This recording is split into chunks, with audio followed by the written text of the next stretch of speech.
Este va a ser nuestro tercer estudio. Estábamos viendo la segunda epístola de Pedro, en el capítulo 3,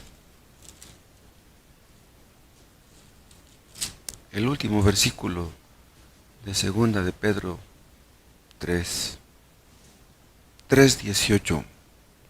Antes bien, creced en la gracia y en el conocimiento de nuestro Señor y Salvador Jesucristo. A Él sea gloria ahora y hasta el día de la eternidad. Amén. Que así sea.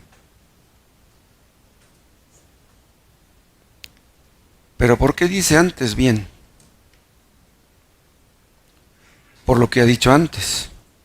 Esa frase, antes bien, está relacionando, está conectando lo que va a decir con lo que ya dijo.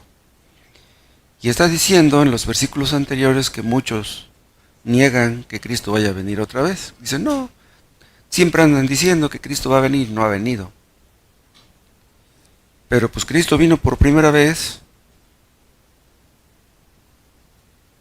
Él dijo que iba a venir y lo cumplió, aunque pasaron siglos para que viniera. Y Él dijo que va a venir de nuevo. Y parece como que se tarda, pero Él va a venir. Pero los inconstantes y los mentirosos no creen en eso. Y luego en el versículo 16, más arribita de donde leímos, habla de cómo en la Biblia hay ciertas cosas que son difíciles de entender, las cuales los indoctos e inconstantes tuercen, como también las otras escrituras para su propia perdición. Dice, así que vosotros, oh amados, sabiéndolo de antemano, o sea, sabiendo que Cristo vendrá, y sabiendo que hay cosas difíciles de entender, y como hay falsos maestros que tuercen las escrituras, dice, guardaos. O sea, tengan mucho cuidado de los falsos maestros, de los mentirosos. No sea que arrastrados por el error de los inicuos, malvados, caigáis de vuestra firmeza. ¿Pero por qué les dice eso? Vean, los cristianos primitivos eran perseguidos. Los cristianos primitivos se las estaban viendo muy duras. Entonces podían caer en el desánimo. Cuando un cristiano sufre, puede caer en la depresión, puede caer en el desánimo. Entonces, ¿de qué sirve ser cristiano? Ahora que soy cristiano, tengo más problemas que antes, que no lo era, que no se supone que debería ser al revés. No debería ser que ahora tuviera menos problemas que antes, pero ellos empezaron a ser perseguidos por creer en Cristo. Entonces ellos estaban en peligro. Por eso les dice, no vayan a caer de vuestra firmeza.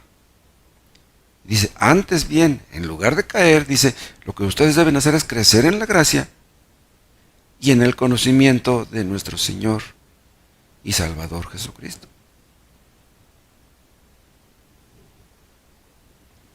Estos lectores a quienes Pedro les escribe estas palabras no tenían mucho tiempo de ser convertidos. Pero noten ustedes cómo ya Dios les pone trabajo pesado. Nosotros a nuestros hijos pequeños no les ponemos trabajos pesados, les pondríamos trabajos pequeñitos, de su tamaño. Pero aquellos creyentes ya tenían trabajo pesado, ya no eran niños, crecieron rápido. Para que ellos pudieran vencer en esta terrible prueba, salir adelante, ser vencedores, necesitaban creer en la gracia y en el conocimiento de nuestro Señor Jesucristo. Crecer en la gracia, entender que ellos habían sido salvados por gracia, que no lo merecían. Ellos estaban sufriendo, estaban siendo perseguidos, pero ellos tenían que entender que los sufrimientos, por grandes que fueran, eran menos de lo que sus pecados merecían. El año pasado, en el 2023, tuvimos quizá crisis, enfermedades, necesidades, frustraciones, fracasos, pérdidas, no lo sé. Cada creyente tiene sus que veres. Pero déjenme decirles, por muy difícil que la hayamos tenido el año pasado, no tenemos lo que merecemos. Dios no nos paga como merecemos. Si Dios nos fuera a pagar como merecen nuestros hechos, pobres de nosotros. Los creyentes primitivos fueron salvos por la gracia de Dios. No merecían la salvación. Ellos tenían que entender eso. Si nosotros entendemos bien esto, que la salvación que tenemos no la merecemos, ni nada que tengamos, sea mucho o poco, estamos creciendo en la gracia. Esa es la fórmula, esa es la receta para que estemos contentos, pase lo que pase. Bendice, alma mía, a Jehová, y no olvides ninguno de sus beneficios.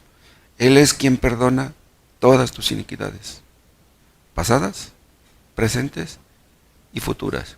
Hermanos, ¿creen ustedes que todos nuestros pecados han sido perdonados? ¿Lo creen de veras? ¿Que ya no hay condenación para nosotros? Si creemos en esto realmente, podemos soportar lo que sea, cualquier persecución. Él es el que sana todas tus dolencias, dice ese salmo que estaba yo citando, el 103. Si el año pasado sanamos de alguna enfermedad, no fue gracias a los médicos ni a los medicamentos. Si sanamos fue porque Dios quiso. Nuestra confianza no está ni en los médicos ni en los medicamentos. Vamos a verlos y los consumimos porque tenemos que hacerlo. Pero en última instancia, si sanamos fue porque Dios quiso. Miramos hacia atrás en el año que pasó y vemos o podemos ver la mano de Dios en nuestras vidas. Dios nos guió, nos sostuvo, nos fortaleció, nos libró de males y peligros, nos bendijo, nos guardó de cosas que ni siquiera nos imaginamos. Hermanos, no tenemos ningún motivo para quejarnos. Y en cambio tenemos muchos motivos para estar agradecidos y contentos. Y si entendemos esto, estamos creciendo en la gracia. Pero debemos crecer no solamente en el entendimiento de lo anterior, debemos crecer en toda gracia.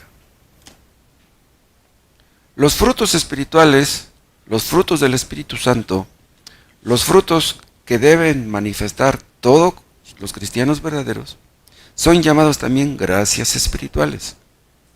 La fe, el amor, el gozo, la paz, la paciencia, la benignidad, la bondad, la fe, la mansedumbre y la templanza, que menciona el apóstol Pablo en la epístola a los Gálatas.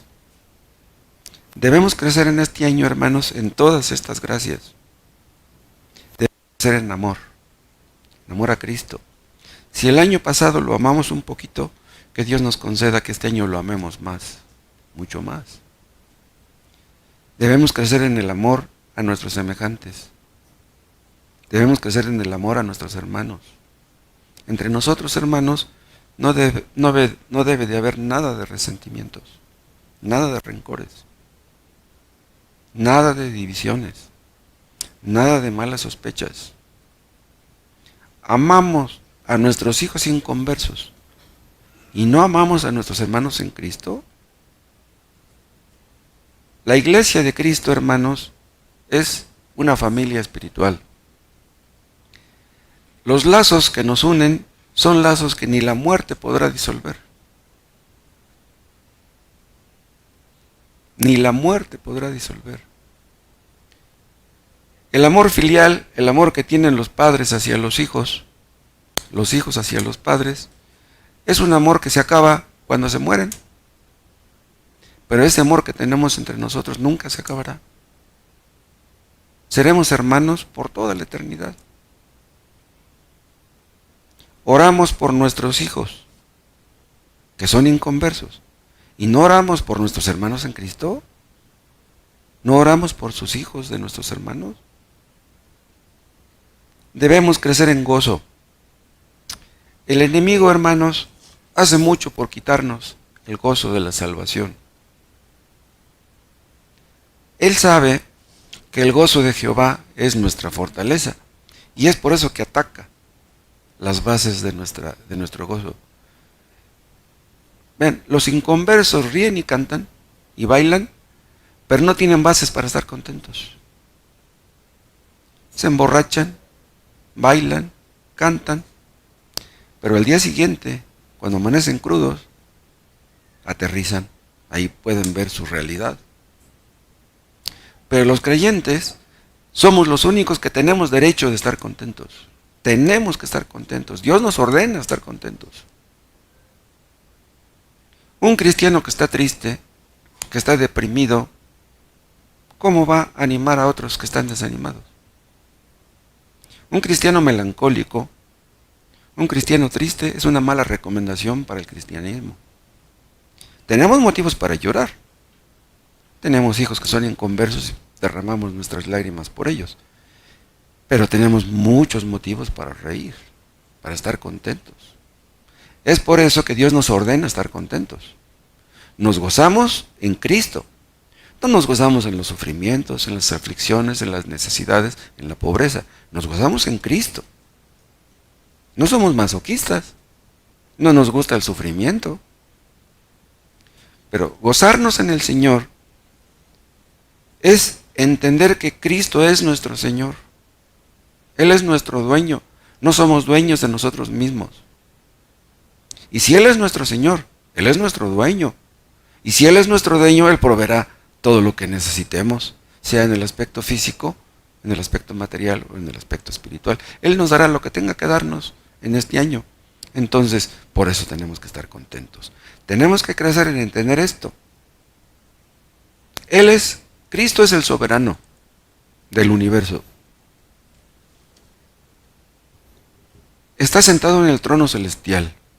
Cristo gobierna todo lo que acontece en el mundo. Nada sucede sin que Él lo permita. Entonces, si el año pasado sufrimos, es porque Él lo quiso. Ninguna persona sufre si no es la voluntad de Dios. Entonces, aunque a nuestro alrededor la situación esté difícil, esté mal, digamos, la veamos mal, Dios no está mal. Nosotros cometemos errores, pero Dios no comete ninguno. Si nos gozamos en Cristo, hermanos, obtendremos un montón de beneficios. Principalmente, ¿saben qué haremos? Que buscaremos la forma de que otros tengan lo que nosotros tenemos. No los vamos a envidiar. No envidiamos a los millonarios de este mundo. Nosotros tenemos algo que vale más de lo que ellos tienen. Ellos son los que deberían envidiarnos a nosotros. Debemos gozarnos en Cristo y promover sus intereses para que ellos conozcan ese gozo que nosotros tenemos. Y debemos crecer también en la paz que Cristo nos compró con su sangre preciosa. Cristo dijo, mi paz os dejo, mi paz os doy. No os la doy como el mundo la da. El mundo da una cierta clase de paz. Sí, pues los hombres tienen dinero, tienen salud, tienen paz. Pero cuando se les acaba el dinero y la salud, se les acaba la paz. Pero un creyente puede tener paz sin dinero y sin salud. A Dios se le llama el Dios de paz en cierta parte. ¿Por qué el Dios de paz? Porque Él nos da su paz.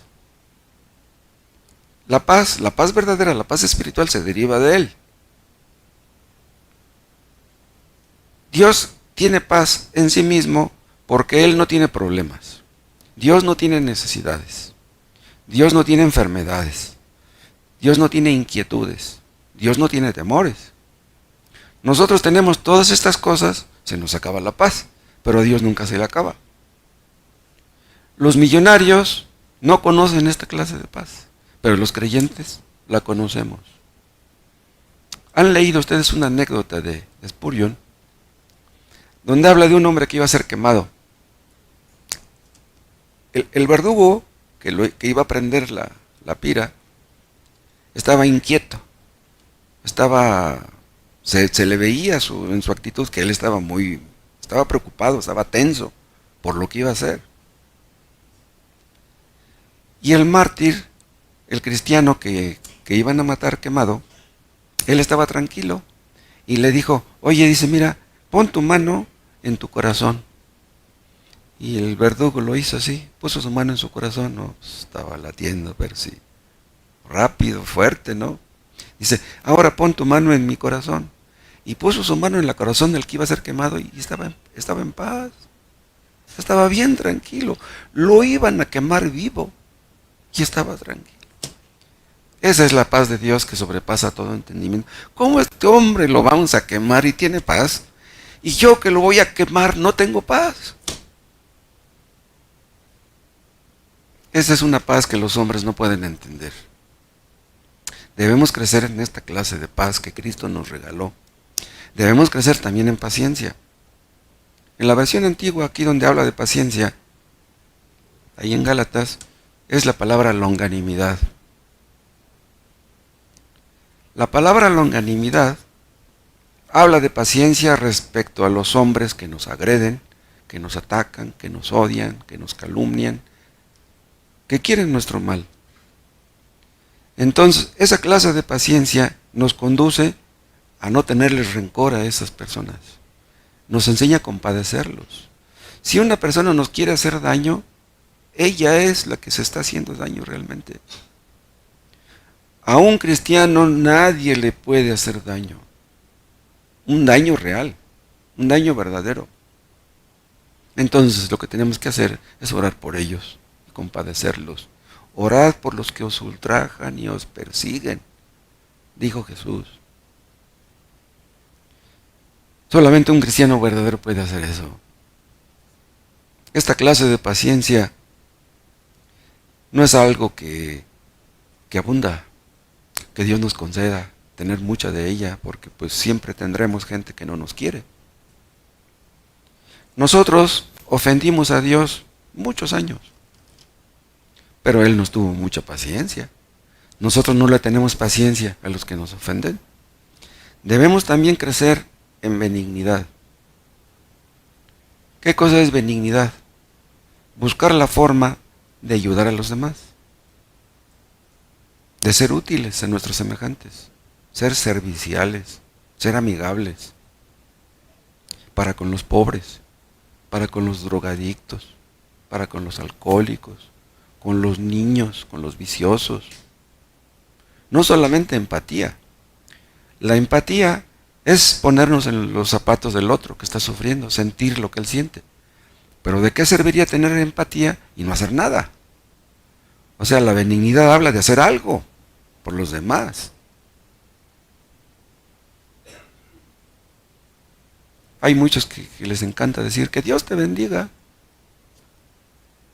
Y dirán algunos, pues sí, dices que Dios me bendiga, pero pues tú no me bendices, tú no me ayudas, no me apoyas. Debemos crecer en bondad. Algo parecido a la benignidad, pero la bondad se debe de manifestar con la acción. O sea, la benignidad práctica. O sea, la benignidad es algo amable, pero la bondad es algo firme. ¿Cuál es la diferencia? Vean, la bondad puede manifestarse aún en casos en que no parece bondad. Por ejemplo, una madre cristiana a quien su hijo le desobedece, ya le advirtió las consecuencias de su desobediencia, le va a dar su nalgada. Entonces la madre que le da una nalgada a su hijo desobediente, ¿no lo ama? Sí. Le da la nalgada porque lo ama. Los padres que permiten que sus hijos hagan lo que quieran, podrán parecer buenos. Sus hijos pensarán que sus padres son buenos. Un padre que permite que sus hijos hagan lo que quieran no es un padre bueno. Llega tu hijo a las 2 de la mañana borracho y al día siguiente se la curas para que siga haciendo lo mismo. Si un inconverso ve que yo disciplino a mi pequeño hijo, a lo mejor dice, ¿qué cristiano es ese? Mira, le está pegando a su hijo.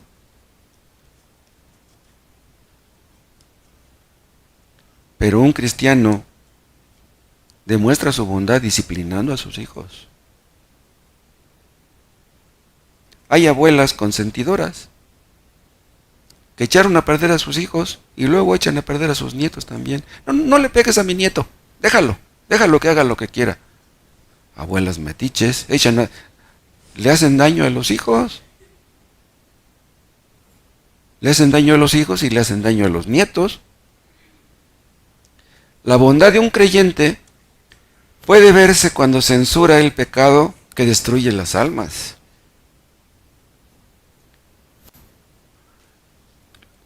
Los demás quisieran que no les dijéramos nada. Pero si vemos que un prójimo se está destruyendo con el vicio, ¿por qué no hablarles del Evangelio? Se están destruyendo. El problema no es tanto que se destruyan el hígado, que les dé cirrosis y que se mueran. El problema es que van a ir al infierno. Pues tenemos que decirles las cosas tal y como son. Cristo usó un azote de cuerdas y les dio a los mercaderes del templo. ¿Les pegó? ¿Cristo no era bondadoso? ¿Por qué les pegó con aquel látigo? ¿Saben por qué les pegó? Porque era bueno, no porque era malo. Ellos pensaban que era malo, pero no. Debemos crecer también en fe. La palabra fe, la palabra griega es la palabra pistis, pero esta palabra griega tiene diferentes significados. Aquí en este caso, crecer en fe, significa fidelidad. Debemos crecer en fidelidad. O sea, ser, ¿cómo diría yo? Ser congruentes. Si decimos una cosa, no hacer otra. Ser consistentes, ser congruentes. Porque hay personas que dicen una cosa, pero pues hacen otra. Son incongruentes. Un cristiano debe ser digno de crédito. Un cristiano debe ser una persona confiable, una persona responsable. Debemos cumplir lo que prometemos. Les prometiste a tus hijos que los ibas a llevar a jugar fútbol, pues cúmpleselos, llévalos. Les dijiste, si lees 2 capítulos te llevo a echar unos penales, pues llévalo. Debemos crecer también en mansedumbre. Algunos de nosotros, antes de ser convertidos, éramos muy impulsivos. Defendíamos nuestros derechos apasionadamente y a veces a lo mejor hasta a los golpes. Dios nos manda que seamos mansos, que busquemos mansedumbre. Hay un versículo que así dice, buscad mansedumbre. Pero vean, la mansedumbre no es cobardía. La mansedumbre es ceder en algunas cosas por amor. No debemos ser tan discutidores con los demás, no defender nuestros derechos, ni aún nuestras creencias, de una manera muy acalorada. No debemos debatir por cosas secundarias. Si ustedes se topan con un sabático, ellos dicen que no debemos comer carne de puerco, que es pecado. No vamos a discutir por eso.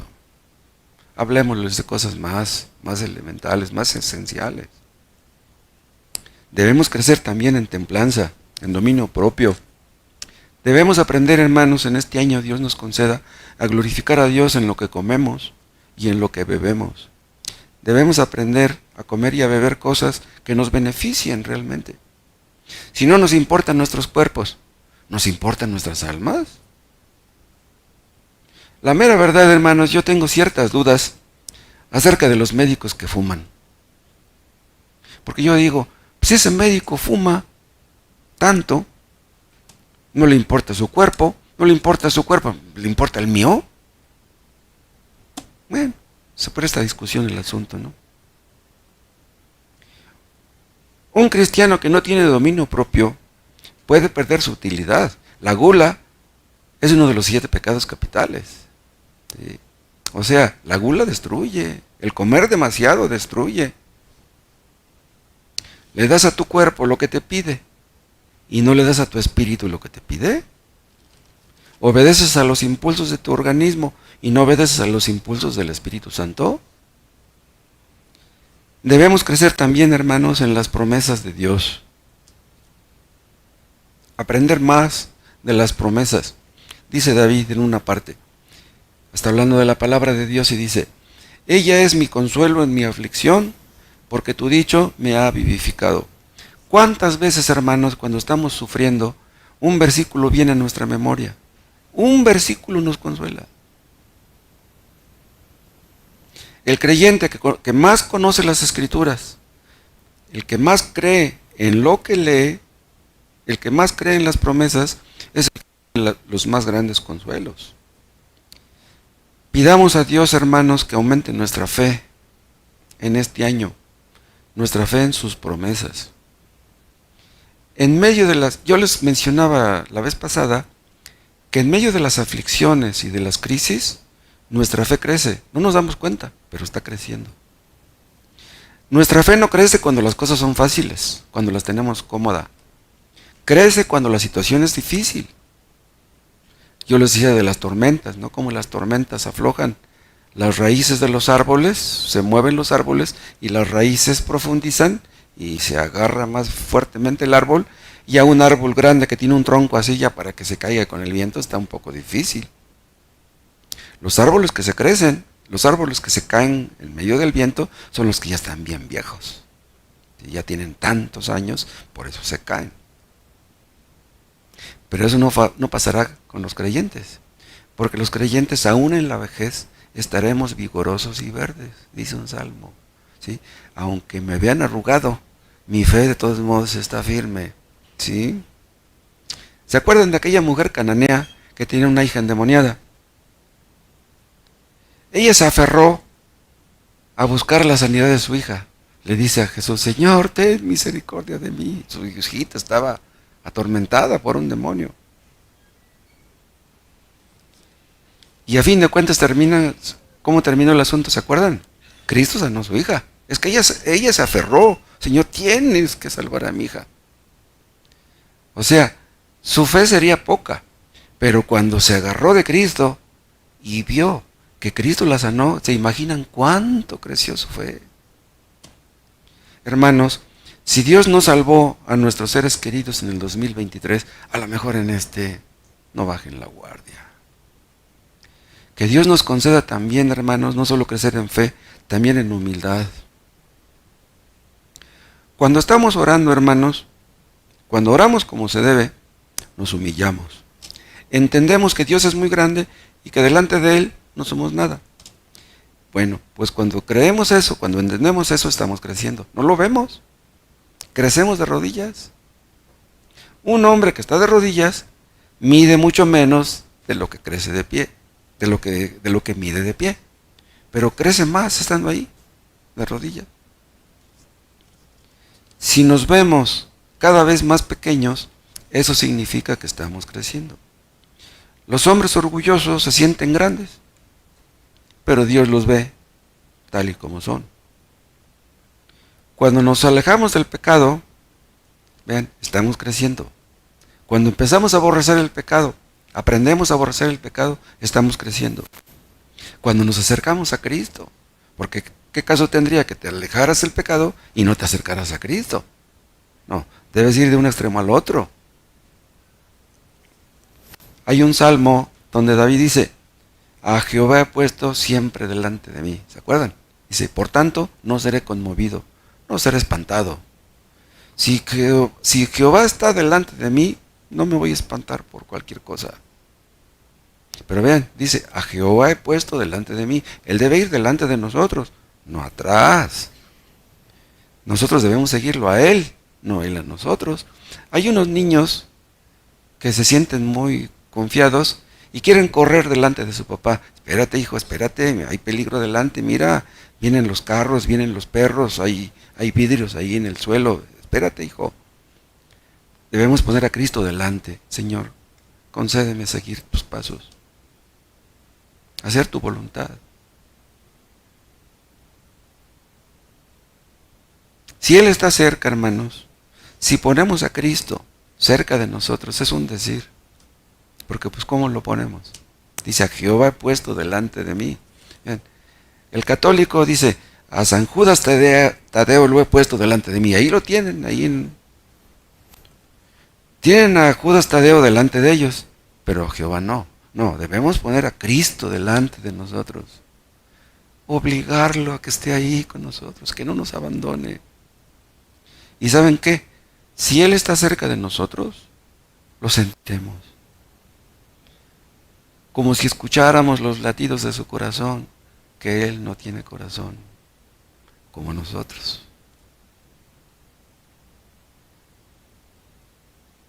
Si lo sentimos cerca, no tendremos miedo de nada. Busquemos la guía de Dios en este año, hermanos. No nos precipitemos en tomar decisiones, consultemos con Él, tomémonos de su mano, y Él nos llevará por el camino correcto. Se nos ordena también, hermanos, crecer en el conocimiento de nuestro Señor y Salvador Jesucristo. Así dice el texto. Creced en la gracia y en el conocimiento de nuestro Señor y Salvador Jesucristo. Hermanos, hemos predicado mucho en este púlpito acerca de los atributos de Dios. Conocemos mucho ese tema de los atributos de Dios. Los atributos de Dios son también los atributos de Cristo, porque Cristo es Dios. Pero ¿saben una cosa? Aunque hayamos predicado mucho acerca de esos atributos, la verdad es que le conocemos muy poco. ¿Quién conocerá a Cristo como debiera ser conocido? Ni la eternidad misma alcanzará para conocerle. En el cielo, hermanos, vamos a mirar a Cristo y nos los vamos a quedar viendo. Y nunca nos cansaremos de verlo. ¿Quién es Él? Debemos crecer en el conocimiento de nuestro Señor. Cristo dijo que Él era nuestro Señor. La palabra Señor en el griego es la palabra kurios. Esa palabra kurios no solamente significa Señor, también significa dueño, amo. Él es nuestro Señor, nuestro dueño, nuestro amo. Él demanda la obediencia de todas sus criaturas. Él nos hizo a todos, pero solamente los creyentes podemos obedecerle. Los inconversos no pueden. En una ocasión, Cristo les dijo a sus discípulos: ¿por qué me llamáis Señor, Señor, y no hacéis lo que yo digo? Ese versículo es increíble. Imagínense escuchar esas palabras de labios de Cristo.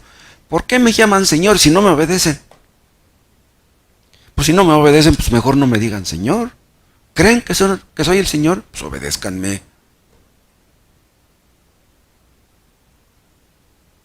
Muchos le dicen Señor cuando oran, Señor. ¿Pero le obedecen? Cristo es el Señor. Pero lo más importante para mí es que Él es mi Señor. ¿Es el Señor de ustedes? ¿Le obedecen? ¿Por qué quiere Dios que le obedezcamos? Hermanos, Dios no gana nada si le obedecemos. Dios no pierde nada si pecamos. Si le obedecemos, somos los únicos beneficiados. Por eso quiere que le obedezcamos, porque somos los beneficiados. La felicidad no existe sin la obediencia. Los creyentes más desobedientes son los más infelices, los más inestables, los más melancólicos, los más insatisfechos, los más quejumbrosos. Y los que más le obedecen son los que más paz y más gozo tienen. Vean un texto en Juan 13.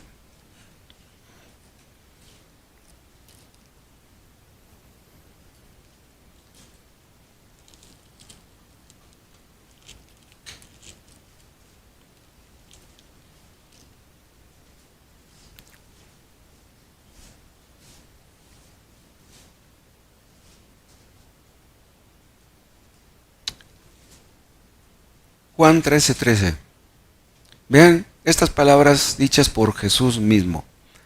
Vosotros me llamáis maestro y Señor, y decís bien, porque lo soy. Vean, estas palabras, ¿cómo los habrán odiado los judíos?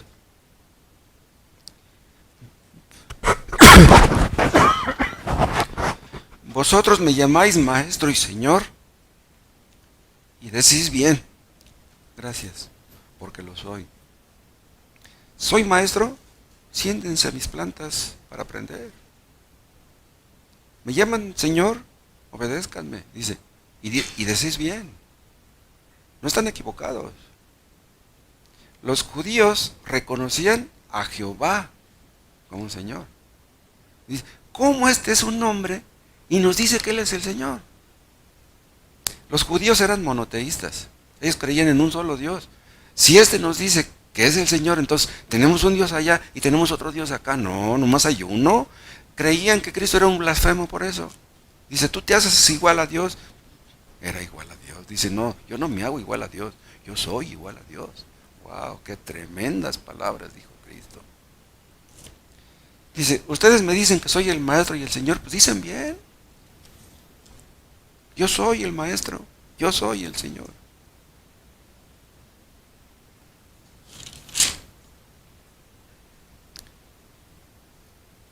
Pero Cristo dice también, muchos me dirán en aquel día, Señor, Señor, no profetizamos en tu nombre. ¿Cómo les va a decir a esas personas? Apartaos de mí, malditos, al fuego eterno preparado para el diablo y sus ángeles. Decían que era yo el Señor, pues qué bueno que creyeran que yo era el Señor, pero pues no me obedecían.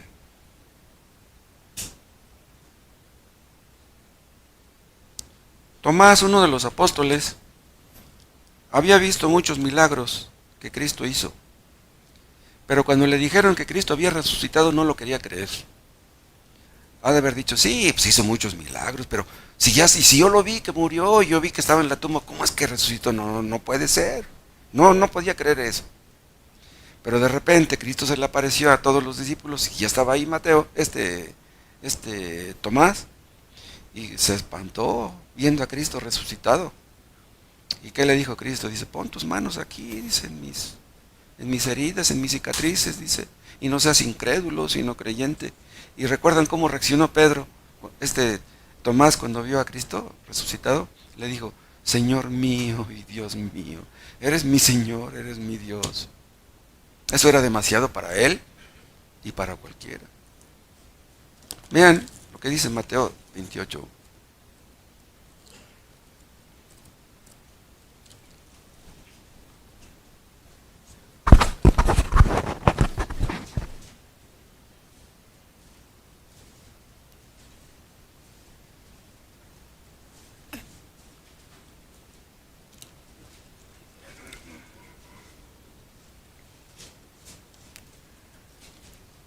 Mateo 28, 18.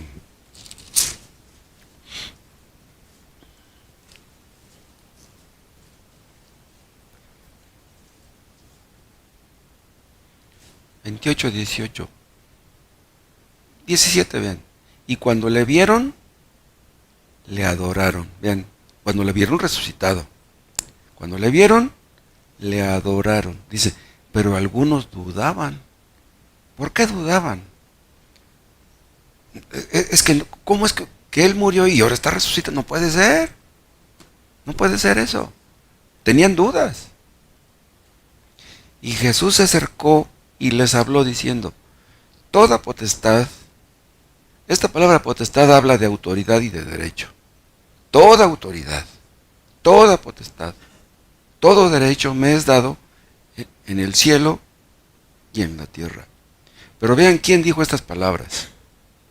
Las dijo el Jesús resucitado, el mismo que había muerto. Vean, cuando Cristo resucitó, Él resucitó de carne y hueso. El mismo cuerpo que había muerto, resucitó. Entonces, el Cristo que ahora está en el cielo, tiene un cuerpo que no tenía antes de venir al mundo. Porque cuando Él estaba en el cielo, Él era un espíritu. Pero ahora el que está en el cielo tiene un espíritu unido al cuerpo. Entonces el que está centrado en el trono del universo es un hombre que es Dios. Wow. ¿Ustedes pueden entender eso? Yo no lo entiendo. El que está sentado en el trono celestial es Dios y hombre al mismo tiempo. Y Él es el que dice, toda potestad me es dada en el cielo y en la tierra. Él es nuestro dueño. Él es el dueño de todo. Él todo lo controla, todo lo domina, todo lo ve, todo lo sabe, todo lo puede. Cristo tiene el control de la naturaleza, tiene el control de los reyes y de los gobernantes, tiene el control de todos los hombres. Cristo hace todo lo que quiere y nadie puede estorbarlo, nadie puede impedirlo. Él es el soberano de los reyes de la tierra y Él se ríe de los que no quieren obedecerle. Él es nuestro dueño y puede hacer en este 2024 con nosotros lo que quiera. Puede darnos lo que quiera y puede negarnos lo que quiera. Alguien dijo, Señor, si es tu voluntad que yo esté enfermo, quiero estar enfermo. Wow, imagínense, qué palabras. Señor, tú puedes hacer conmigo lo que tú eres mi Señor, tú eres el Señor, no tienes que pedirme permiso. Hermanos, si Cristo es el Señor, podemos dormir tranquilos, aunque el mundo se tambalee. Todo lo tiene bajo control Él. Cristo está no para hacer lo que nosotros le digamos. Nosotros estamos para hacer lo que Él nos diga. Él nos hizo y no nosotros a nosotros mismos. Cristo nos hizo, nos formó, nos compró, nos rescató, le pertenecemos en cuerpo y alma. Que se haga su voluntad y no la nuestra desde ahora y para siempre. Debemos crecer, hermanos, en el entendimiento de que Él es nuestro Señor, pero también nuestro Salvador. Así dice nuestro texto, nuestro Señor y Salvador Jesucristo. Hay un libro de Sproul que se llama ¿Salvado de qué? Es un folletito. Y empieza diciendo en ese folleto que un hombre, creo, evangelizó a alguien allá en Nueva York, creo, y que le preguntó, perdone señor, ¿es usted salvo? Y que le contestó aquel hombre, ¿salvo? ¿Salvo de qué? Cristo nos ha salvado. ¿De qué nos ha salvado? Una persona es salvada de cierto peligro. Pero si no hay peligro, pues ¿de qué entonces somos salvados? Bien, hermanos, Cristo nos salvó de muchas cosas. Cristo nos salvó, entre otras cosas, del amor al pecado. Del amor al placer. Pero ¿cómo lo hizo? Nos dio una nueva naturaleza. Antes amábamos el pecado, ahora lo odiamos. ¿Por qué? Porque tenemos una nueva naturaleza. Un cristiano ya no puede amar el pecado. Esa es una de sus características principales. Si tú no amas el pecado, tú has nacido de nuevo. Pero si tú te acercas al pecado, si te gusta pecar, tú no has nacido de nuevo. Te engañas. Un inconverso, cualquier persona, puede entender que el pecado es malo, lo puede entender en su mente. El pecado no conviene, el pecado destruye. Pero esa persona ama el pecado. Si tú amas el pecado, ¿cómo lo vas a dejar? No puedes. No puedes dejar lo que amas. ¿Cómo nosotros que amamos el pecado, lo aborrecemos ahora? Ocurrió un milagro. Cuando una persona aprende a aborrecer el pecado y amar la santidad, ha ocurrido un milagro. Los cristianos no somos unos reprimidos. Los cristianos no queremos pecar. En serio, no queremos pecar. Un cristiano preferiría que lo mataran antes que pecar. Antes que ofender a Cristo, a quien ama. Pero si los cristianos no amamos el pecado, entonces ¿por qué a veces pecamos? ¿Por qué? Un cristiano verdadero, un cristiano sincero, es posible que llegue a dudar de su salvación. ¿Por qué? Porque sabe que está lejos de ser lo que debería.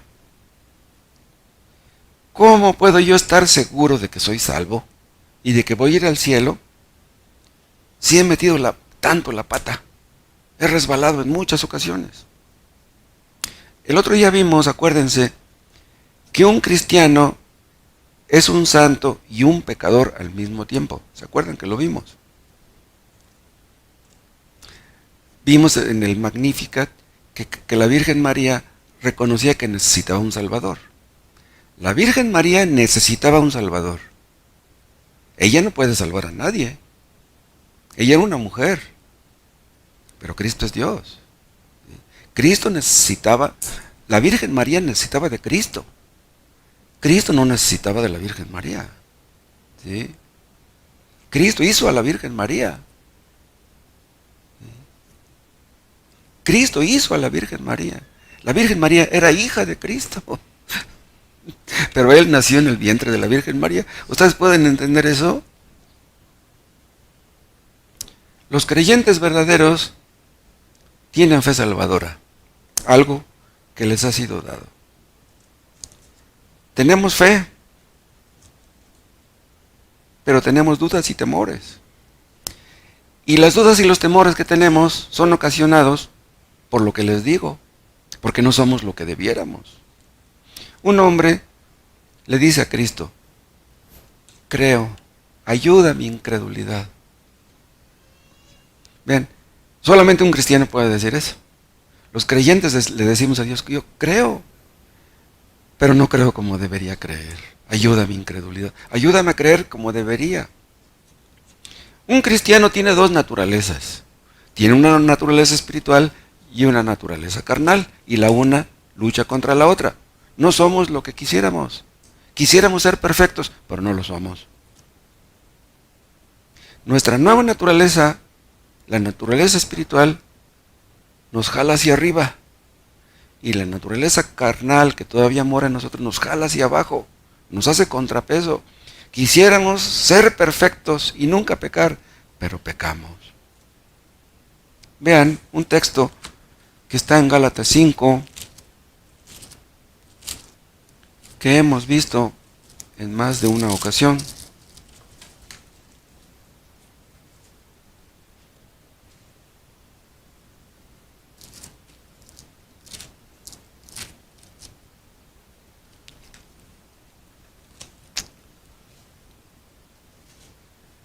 Gálatas 5:17. Porque el deseo de la carne es contra el espíritu, y el del espíritu es contra la carne, y estos se oponen entre sí para que no hagáis lo que quisierais. ¿Qué es lo que quisiéramos? Ser perfectos. Gracias. Lo que impide que seamos perfectos es la naturaleza carnal que todavía mora en nosotros. Pero eso es lo que queremos. Dentro del creyente hay una lucha, pero dentro de los inconversos no la hay. Los inconversos, ¿qué es lo que quieren en el fondo? Pecar. Eso es lo que quieren. ¿Cómo podemos estar bien seguros, ciertos y seguros de que Cristo es nuestro Salvador, de que somos hijos de Dios, de que pagó por nuestros pecados? ¿Cómo podemos estar seguros de que un día estaremos con Él en la gloria? ¿Saben cómo? Por nuestros frutos espirituales, que les acabo de mencionar. Amor, gozo, paz, paciencia. En el grado en que esos frutos crecen en nosotros, llegamos al punto de estar bien seguros de que ya Dios nos perdonó y de que un día estaremos con Cristo allá. A mayor crecimiento en esos frutos, mayor gozo, mayor paz, mayor certeza. Un creyente que tiene poca fe, tal vez caiga, pero si es un creyente verdadero se va a levantar y seguirá su camino. El hipócrita no, cae, pero pues le gusta caer. Un hipócrita puede decirle a Dios, Dios, no me dejes caer en tentación, pero en el fondo sabe que le gusta caer en tentación. Un hipócrita peca y tal vez tenga un poco de remordimientos, pero de todos modos vuelve a lo mismo, aunque tenga sus remordimientos. El cristiano tiene una nueva naturaleza, una naturaleza espiritual inclinada hacia la santidad, hacia lo bueno. Y es por eso que aunque el pecado le atosiga, vean, el pecado nos atosiga a todos, pero el pecado ya no nos domina. Porque Cristo rompió el poder del pecado en nuestras vidas.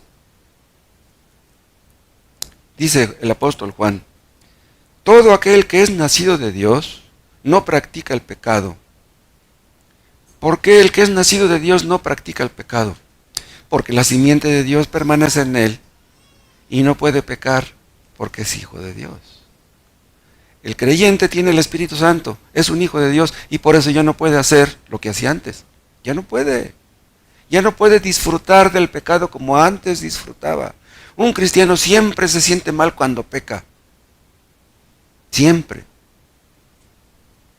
Dios hizo el milagro por su Espíritu Santo. Cristo es nuestro Salvador. ¿Por qué?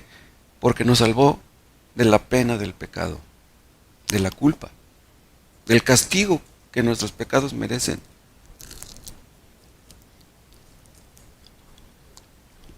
Cristo sufrió el castigo que mis pecados merecían.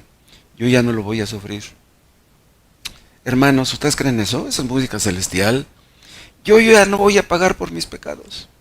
Cristo ya pagó por ellos. Y el día del juicio tal vez algunos me acusan de algo.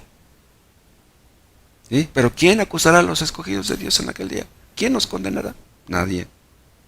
Cristo llevó los pecados de los suyos en su cuerpo, en el madero. Cristo murió en mi lugar. Cristo sufrió la muerte que yo merecía. ¿Se acuerdan? Hay un versículo donde Job dice, yo sé que mi Redentor vive. ¿Quién dijo eso? Job. Yo sé que mi Redentor vive. ¿Quién es un Redentor? Alguien que paga por mí. Con esas palabras Job da a entender que él reconocía que no era perfecto. Él reconocía que era pecador. No, dice, pero yo tengo un Redentor. Y él está vivo. Pero ¿cómo supo eso Job? Hace 4000 años, ¿quién se lo dijo? ¿Cuántos siglos faltaban para que Cristo viniera al mundo a morir en la cruz, el Redentor? Job fue salvo porque creyó que el Redentor vendría. Nosotros somos salvos porque creemos que el Redentor ya vino. Job miraba hacia adelante y nosotros miramos hacia atrás. Job fue salvo de la misma manera que nosotros, creyendo que necesitamos un Redentor, creyendo que necesitamos a alguien que pague por nosotros porque nosotros no podemos pagar. Job tenía mucho dinero antes de lo que ocurrió, pero él sabía bien que con todo su dinero no podía comprar una redención, no podía comprar su salvación. Sus amigos fueron a visitarlo y lo acusaron que era un hipócrita. Estás sufriendo porque eres un malvado. Dios te quitó tus hijos y tu dinero porque eres un malvado. ¿Estaban en lo cierto? No. Ellos estaban equivocados. Pero vean, se defendió como gato boca arriba, Job. Se defendió de sus amigos. Pero cuando tuvo a Dios enfrente, cerró la boca. Hermanos, nosotros podemos defendernos de las acusaciones de los que nos hacen los que nos rodean. Podemos defendernos de las acusaciones de nuestra pareja, pero de Dios no podemos defendernos. Cristo llevó el castigo de los pecados que creerían en Él. Pero si tú no crees en Él, tú llevarás el castigo. Si tú no le obedeces a Cristo, tú sufrirás el castigo. Muchos creen que serán salvos por sus obras. Creen que sus buenas obras pagarán por las malas. Pobres, se van a quedar mudos el día final. Cristo nos salvó también del poder del pecado. Vean, en el momento que creímos en Cristo, en ese momento fuimos salvos. En el momento que confiamos en Cristo, pero vean, en ese momento fuimos salvos, pero estamos siendo salvos ahora. ¿Pero cómo? Si ya fuimos salvos, ¿por qué estamos siendo salvados? Vean, estamos siendo salvados del poder del pecado. Dios hace que el poder del pecado no nos domine. El pecado no se enseñoreará de vosotros. Esa es una promesa. Dios en su soberanía hace eso. Yo voy a hacer que el pecado ya no los domine. Los dominaba antes, pero ya no. Cristo murió en la cruz, pagó por nuestros pecados, el pecado ya no nos puede dominar. Por eso hemos dicho tantas veces, si un solo pecado te domina, tú no has nacido de nuevo. Un creyente no es dominado por ningún pecado. Todos podemos pecar de cualquier manera, pero ningún pecado domina a un creyente. Lo mismo es que un esclavo esté atado por 50 eslabones de una cadenota que esté atado por un eslabón. Es lo mismo. Eres un esclavo, no puedes dejar tu pecado, no has nacido de nuevo. Vean en Romanos 6.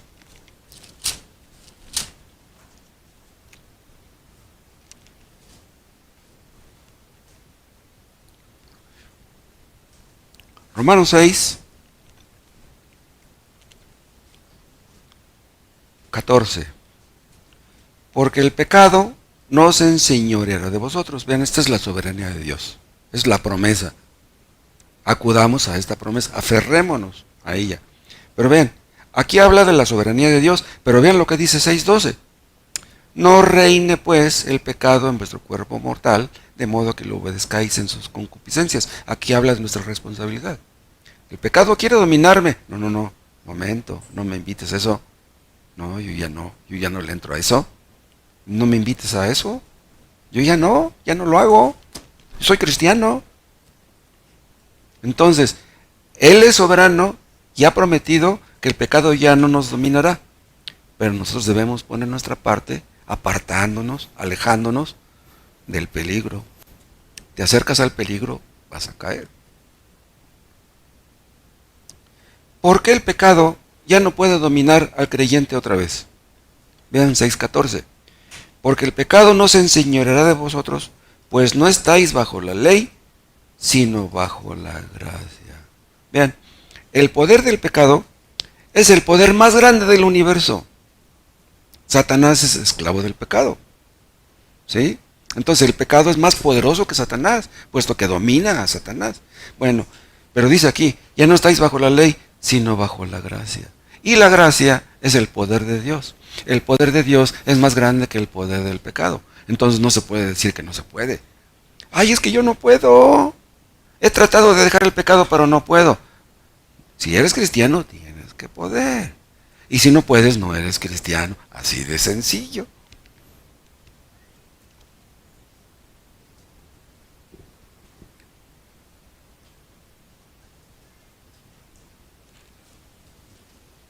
Estamos siendo salvos. Vean, fuimos salvos en el momento que creímos en Cristo. Fuimos salvos como algo hecho, algo consumado, algo que ocurrió en el pasado. Pero estamos siendo librados ahora del poder del pecado, visto como un proceso. Hay recién convertidos que no tienen luchas, que todo es color de rosa para ellos. Pero de repente y vienen las pruebas, vienen los exámenes. ¿Para qué le hacen exámenes a los alumnos? Pues para ver si han aprendido. Dios nos prueba para ver si hemos aprendido. Pues de qué sirve estar leyendo y leyendo muchos conocimientos y nada de obediencia. No, no, demuéstrame que has aprendido. ¿Por qué el cristiano ya no puede, por qué el pecado ya no puede dominar a un cristiano como antes? Porque ya no estamos bajo la ley. Ahora estamos bajo la gracia. La gracia es el poder más grande del universo porque es el poder de Dios. El poder de Dios es más grande que el poder del pecado. Entonces Cristo al morir en la cruz venció el poder del pecado en los que hemos creído en Él. El pecado todavía mora en nosotros y el diablo trata de hacernos caer, pero contra Dios no pueden. El Espíritu Santo mora en nosotros, contra Dios no pueden. Perdemos una batalla, pero no perdemos la guerra. El poder del pecado es algo que los inconversos no pueden vencer. Un inconverso quiere dejar un vicio, quiere dejar una desviación, una cosa perversa que hay en su vida, pero no puede. Sabe que sufrirá las consecuencias de eso, sabe lo que le espera, pero no puede dejar eso. ¿Entienden ustedes por qué un cristiano no puede perder su salvación? El cristiano verdadero no puede perder su salvación porque el poder de Dios lo protege. Rompió el poder del pecado y nunca podrá volver a ser el mismo de antes. Vean el libro de Judas.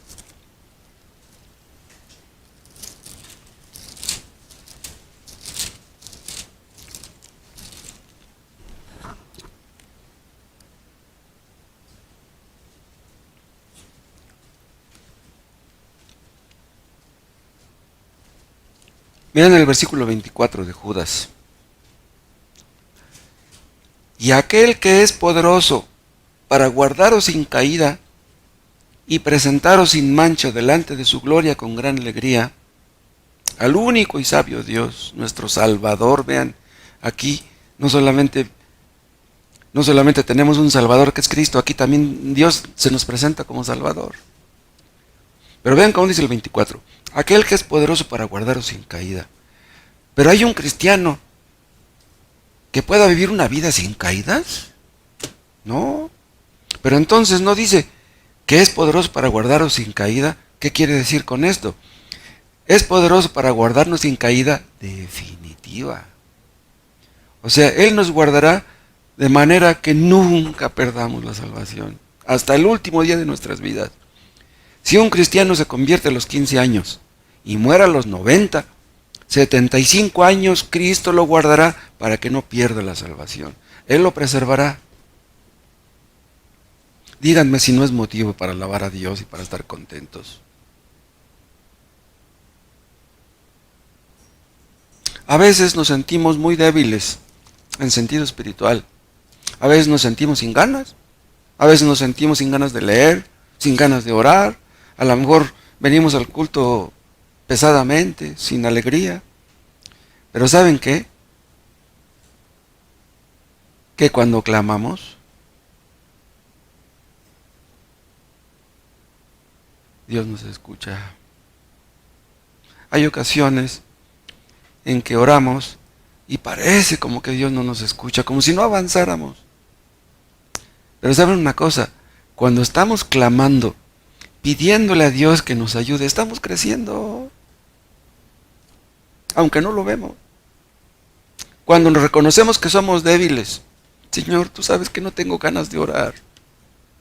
Ayúdame, no tengo ganas de orar. ¿Qué me pasa? Estoy mal. Es mi culpa y tú no tienes la culpa de esto, es mi culpa. Tu palabra ya no me llena, ya no me satisface. ¿Qué pasa con la Biblia? Es como si fuera un libro extraño para mí. No puede ser. Si es mi alimento, lo he comprobado. ¿Por qué ya no tengo tanta hambre como antes? Cuando reconocemos que somos débiles, estamos creciendo y no nos damos cuenta. Durante muchos años confiábamos en nosotros mismos.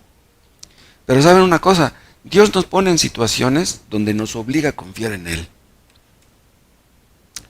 Los que más confían en Dios y menos en sí mismos están creciendo, aunque no lo noten.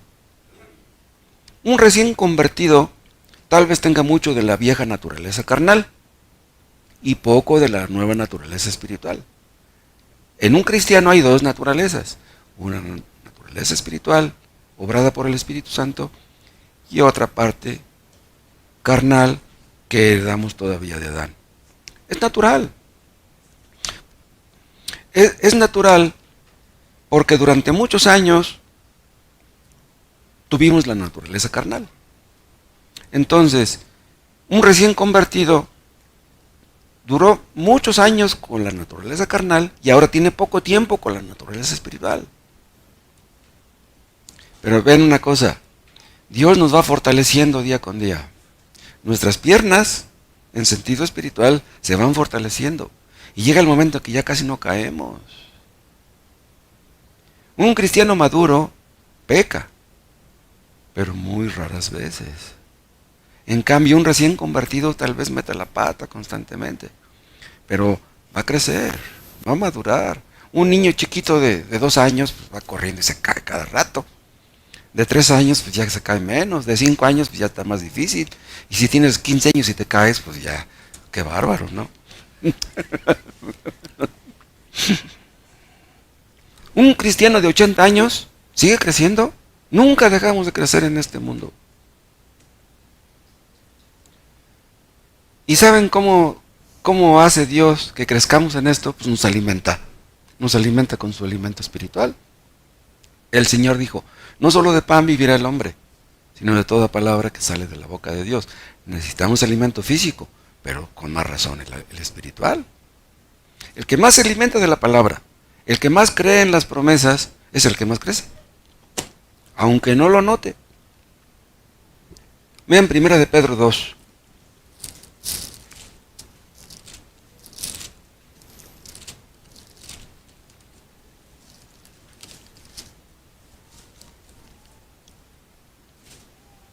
Primero de Pedro 2:2.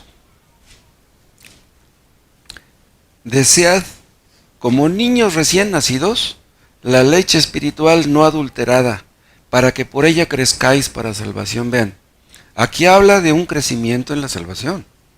Esto se aplica a creyentes, obviamente. O sea, solamente el que tiene la salvación es el que crece en la salvación. ¿Y cómo crecemos? Con la leche espiritual. ¿Cuál es la leche espiritual? Pues esta.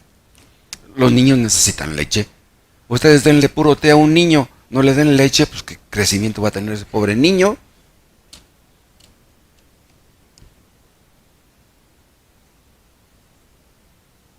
Entonces, fuimos salvos, estamos siendo salvos, estamos creciendo y seremos perfectamente salvos cuando estemos en el cielo, donde ya nunca más pecaremos. El que más se alimenta de la palabra, el que más obedece, es el que más crece. Y podemos llegar al punto de que suceda lo que suceda y pase lo que pase, estaremos bien seguros de que nunca perderemos la salvación. Confiamos en su poder, en el poder de Dios. No confiamos en el nuestro. ¿Por qué será que algunos buenos hermanos sienten que no crecen? Porque tal vez se alimentan muy poco. Tal vez se dedican demasiado tiempo a las cosas de este mundo y muy poco tiempo a las cosas de Dios. Tal vez ponen su mira en las cosas de arriba, en las cosas de abajo, y no ponen la mira en las cosas de arriba. O sea, poner la mira es como apuntar, ¿sí? Si tú apuntas abajo, le vas a atinar abajo. Si apuntas arriba, pues vas a atinarle arriba. Si ustedes buscan prosperidad material, pues no tiene nada de malo, pero buscan prosperidad material y no prosperidad espiritual. Si ustedes le dedican 3 horas a la televisión y 5 minutos a la Biblia, pues no van a crecer. Si están ahí pegados con el celular 2 horas y no leen, pues ¿qué van a crecer? Se van a sentir enanos. Y Dios no tiene la culpa de eso. ¿Quién la tiene? Cuando estamos leyendo la palabra nos exponemos a la luz. La luz hace que nuestras tinieblas desaparezcan. Entendemos que hay pecado en nosotros. Eso no nos gusta. La Biblia nos hace vernos muy sucios. Dios hace que nos veamos como Él nos ve. Él es muy santo y nosotros no. Incluso podemos llegar a odiarnos a nosotros mismos. Créanme. Un cristiano verdadero, vean lo que les voy a decir, un cristiano verdadero puede llegar al punto de ya no querer venir a los cultos. Así como lo están oyendo. Pero está creciendo aunque no lo vea. Un inconverso puede decir, sí, he hecho algunas cosas malas, pero en el fondo soy bueno. Eso lo dice un inconverso. Sí, he hecho algunas cosas malas, pero en el fondo soy bueno. Los cristianos decimos lo contrario. Sí, he hecho algunas cosas buenas, pero en el fondo soy malo. ¿Sí? Dios nos libra del poder del pecado, hermanos, poco a poco. ¿Saben también cómo nos libra Dios del poder del pecado? Disciplinándonos. Dios nos disciplina abandonándonos. Llegamos al punto de decir, ¿será que Dios me ha abandonado? ¿Será que yo tenía el Espíritu Santo antes y ya no lo tengo? Antes quise servir a Dios y no pude. Ahora quiero y no puedo. Oramos y parece que Dios no nos escucha. Dios nos humilla, hermanos. Dios nos obliga en la cama. En la cama Dios nos obliga a leer, nos obliga a orar, a reconocer que nada somos, que somos frágiles. ¿Para qué nos disciplina Dios? Dice Hebreos, para que participemos de su santidad. para hacernos entender, hermanos, que Dios es lo más importante, que Él es lo que necesitamos. Oh Dios, danos ojos solo para Cristo. Aparta nuestros ojos que no vean la vanidad. Dios nos disciplina, hermanos, para bajarnos los humos. Y es de esa manera que nos prepara para recibir sus bendiciones. Hermanos, Dios no tiene hijos consentidos. Los hijos consentidos los echamos a perder. Dios nos hace crecer, ¿saben también cómo, hermanos? Por medio de amargas decepciones. Nuestros hijos nos defraudan. Nuestra pareja nos decepciona. Nuestros amigos nos abandonan, no nos quieren pedir, no nos quieren prestar cuando les pedimos prestado. Sufrimos decepciones porque nuestro matrimonio no es como nos gustaría que fuera. ¿Saben qué es lo que Dios quiere? Que pongamos en Él nuestros ojos, nuestras esperanzas, nuestros afectos. Lo que necesitamos es a Dios. No es dinero, no es el amor de nuestros hijos, no es una pareja. Lo que necesitamos es a Dios. Todo nos puede fallar. Cristo no nos fallará. Dios hizo nuestro corazón para Cristo. Y solo Cristo puede llenar nuestro corazón.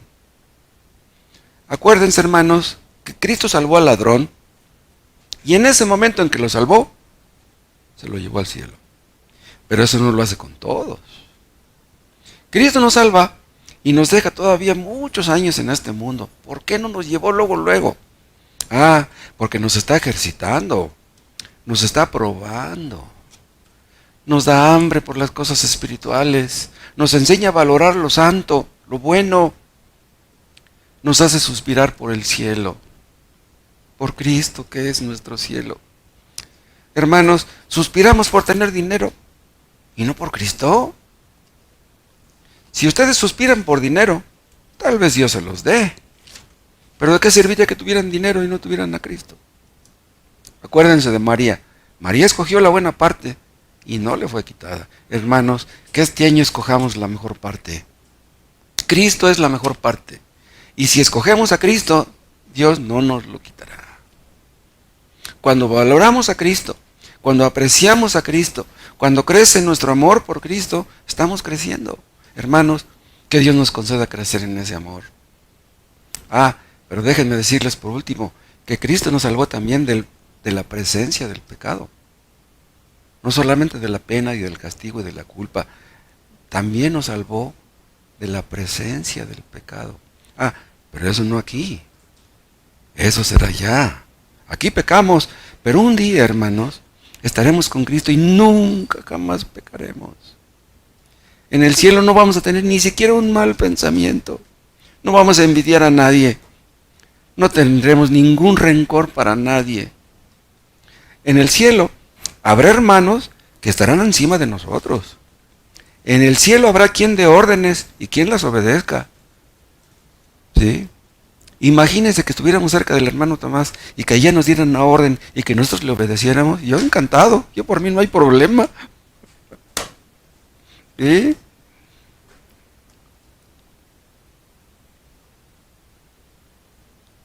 Dios nos está preparando, hermanos, para vivir allá. Allá ya nunca jamás pecaremos. En el cielo seremos sin mancha ni arruga. Seremos como Cristo mismo. Vean Hebreos 9.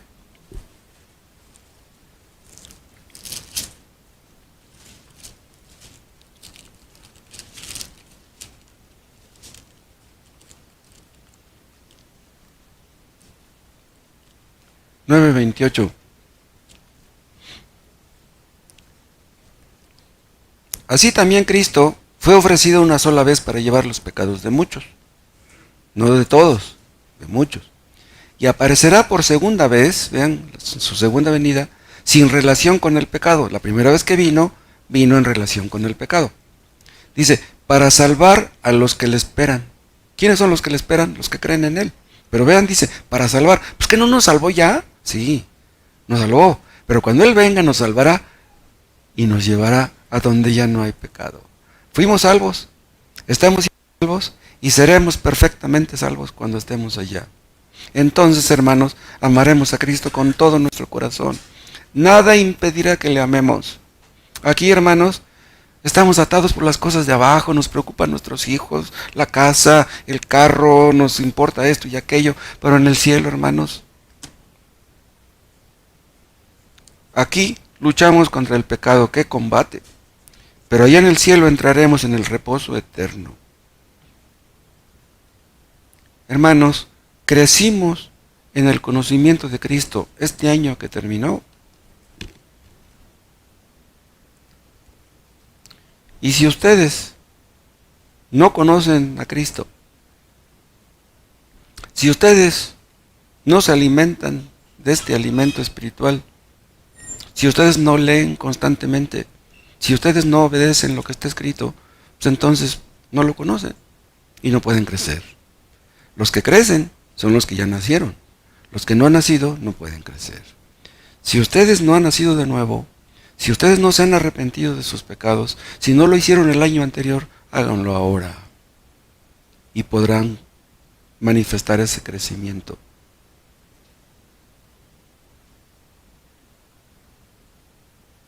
Nosotros, que hemos probado a Cristo, que hemos probado el amor de Cristo, ya nada nos satisface. Eso es lo que nos agrada. Eso es lo que queremos. Cristo nos amó. El que ha probado el amor de Cristo nunca se llena. Quiere más. Mientras más nos alimentamos de Cristo, más crece nuestra hambre de Él. No es como la comida. Comes mucho, pues ya se te quitó el hambre. No, con Cristo es diferente. Mientras más nos alimentamos de Él, más queremos de Él. Sentirlo cada vez más cerca. Si está Cristo lejos, no estamos tranquilos. Queremos que esté cerca. Sentir cerca a Cristo es el cielo. Sentirlo lejos es el infierno. Los que están en el infierno son los que no quisieron acercarse a Cristo. Cristo les va a decir, no quisieron estar cerca de mí, no quisieron acercarse, pues van a estar lejos de mí siempre. Cerca de Cristo es el cielo, lejos de Cristo es el infierno. En el cielo tendremos el amor de Cristo, hermanos, por los siglos de los siglos. Pasarán 1000 años, 5000 años, 10,000 años, 1,000,000 de años, y seguiremos mirando a Cristo. ¿Pueden ustedes creer eso? El amor de Cristo nunca se acabará, y nuestro amor por Él tampoco. Nosotros lo amamos a Él porque Él nos amó primero. Si Él no nos hubiera amado, nosotros nunca lo hubiéramos amado a Él. Que crezcamos en este año, hermanos, en nuestro amor por Cristo. Las personas que no nacen de nuevo, conforme pasa el tiempo, parece como que tienen más experiencia y son mejores personas. No. Un inconverso que no ha nacido de nuevo, conforme pasan los años, va empeorando. Si no has nacido de nuevo, estás empeorando. Y tu situación se pone más difícil.